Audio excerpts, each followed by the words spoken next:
زنان روزانه برای بیش از 5000 خانواده نان میپزند. روزیه زنی که تأمین عائله 14 نفری را تنها بر دوش دارد هر صبح بر وقت به کار می آید و تا نزدیک ظهر کار می کند.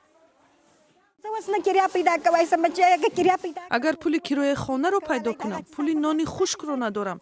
همه اینجا میدونند که من 4.5 یا 500 سوم قرضدار هستم. زنانی که اینجا کار میکنند بیوه هستند. فرزندانی معیوب دارند. همه از روی مشکلات به اینجا آمدند. با گذشت بیشتر از نیم سال از حاکمیت دوباره طالبان در افغانستان زمینه‌های کاری برای زنان محدود شده است. این هم در حالی است که بیبی هوا یکی از زنان افغان میگوید کار برای آنها حیاتاً مهم است.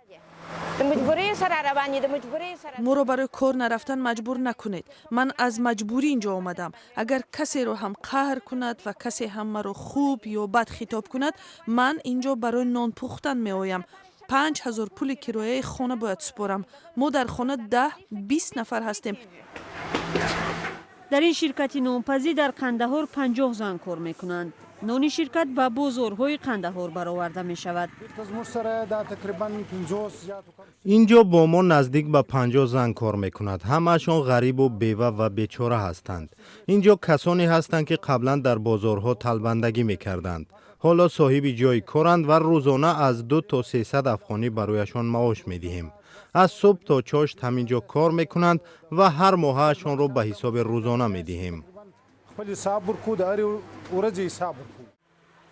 با برگشتن طالبان به حکومت در افغانستان این نخستین بار است که یک شرکت خصوصی در قندهار برای زنان زیاد زمینه کار فراهم کرده است. طالبان در نخستین روزهای حاکمیتشان وزارت زنان را از بین بردند و وزارت امر معروف و نهی منکر را جایگزینی آن کردند.